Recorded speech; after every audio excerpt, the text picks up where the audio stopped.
que é Wakanda Forever? Wakanda eu coloquei porque eu tava querendo pegar algo que não fosse um mundo propriamente dito. Wakanda é um reino. Todo mundo que viu qualquer filme da Marvel dos últimos 10 anos provavelmente já viu alguma referência a Wakanda. É o reino governado pelo Pantera Negra no universo da Marvel. E por que eu quis citar isso como referência?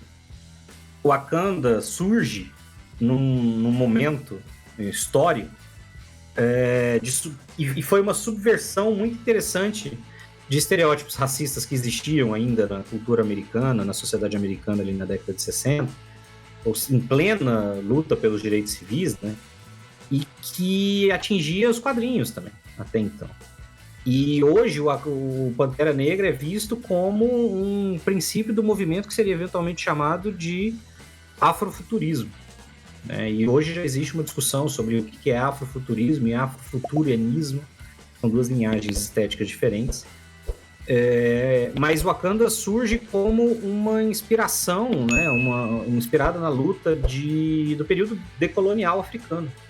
E no final da década de 60 estava ali sendo concluído, 64. O grosso do período foi ali no final da década de 50 e início da década de 70.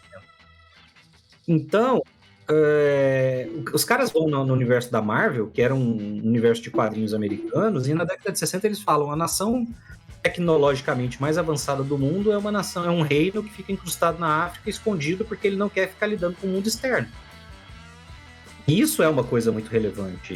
Eu acho que de todas as criações, vamos dizer assim, de cenário, de world building, de mundo, não de personagens, mas de mundo do universo Marvel, eu acho Wakanda mais criativa e mais original justamente por isso.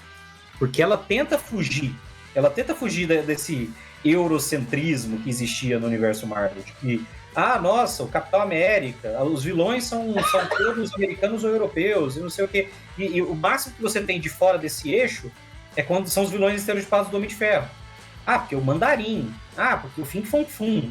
Porque o Dínamo Vermelho. Então, assim, é sempre uma coisa geograficamente muito bem estabelecida. E do ponto de vista de RPG, eu trouxe o Wakanda porque eu acho que ela tem duas coisas que eu queria que eu acho que podem ser úteis para world building. A primeira é que ela puxa, isso que a gente falou, puxa da inspiração do mundo real.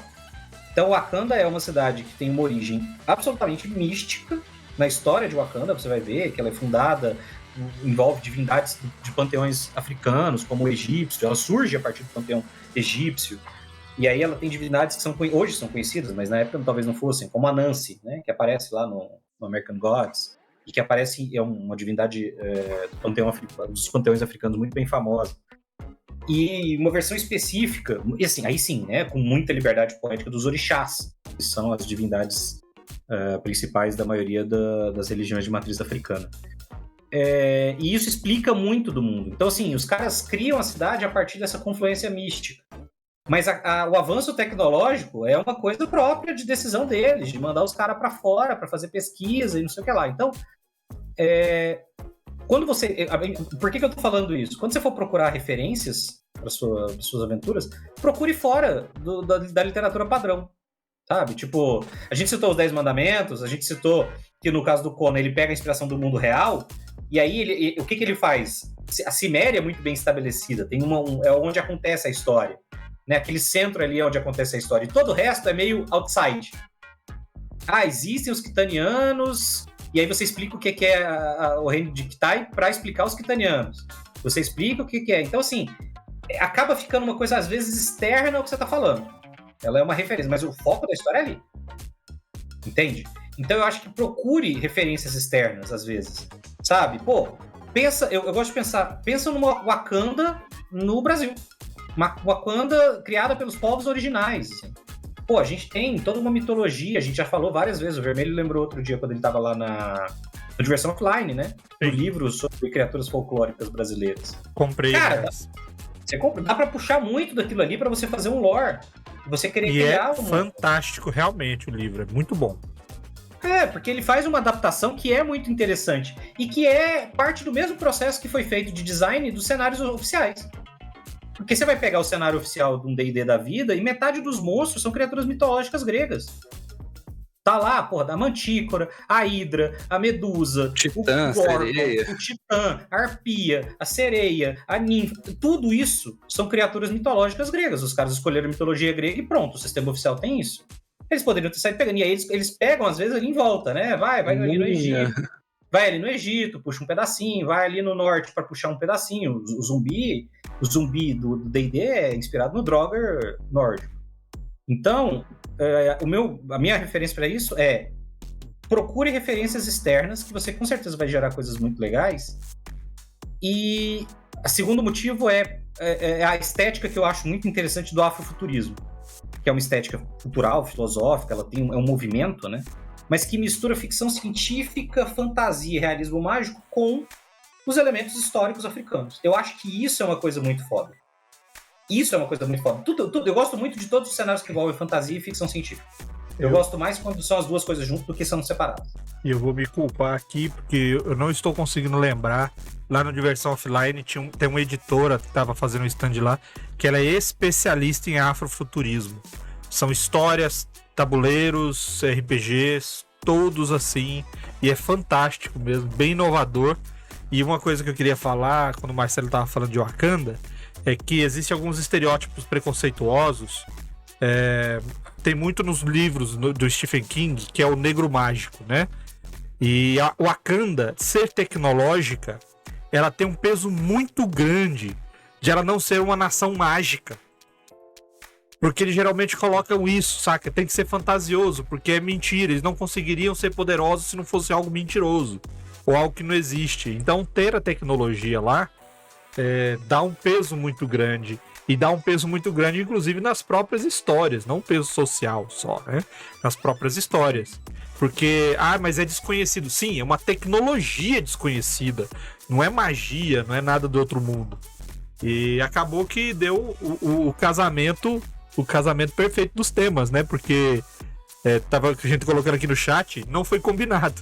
Ficou um baseado em geografia e mundo, o outro em mitologia e o outro em questões sociais. Ficou bacana essa sequência. Isso que você falou, Vermelho, eu acho que é interessante também. Você falou, e esse estereótipo não é só do Stephen King, eu acho que ele é famoso pelo caso do Stephen King. Mas o Lovecraft também fazia, né? Sim, porque todos os cultistas, assassinos e tudo mais, feiticeiros, se eles não são africanos ou descendentes de africanos, ele tem um pezinho lá. Porque aprendeu lá alguma coisa, né? Foi numa viagem, né? Que tinha muita essa fantasia de ir viajar para um era uma ilha. Era uma ilha desconhecida, era alguma coisa. As coisas assim. do Lovecraft eram isso, né? Tipo assim, toda pesquisa, o interesse acadêmico, científico, etc., é em Arkham, é na Europa, é o professor Schwartz, mas as expedições são sempre para a América Latina, para a Amazônia, para o coração da África, na Ásia. Para a Austrália e tal. Agora, eu acho que uma coisa interessante nesse sentido do que você falou é que, e eu acho que é uma coisa do afrofuturismo que é muito legal, é que eles não é que eles abraçam o estereótipo, mas a estética mantém. Eu acho que isso é o mais importante. Porque é muito comum que as pessoas queiram falar assim, eu vou fazer um local aqui, o meu cenário contemporâneo, eu vou criar um cenário futurista, contemporâneo, etc., e aí a cidade vai ter uma cidade que é extremamente avançada tecnologicamente. Então você chega e aí tem arranha-céus enormes de metal e vidro. Aí é sempre aquela coisa, parece que o cara criou o cenário dele numa casa cor.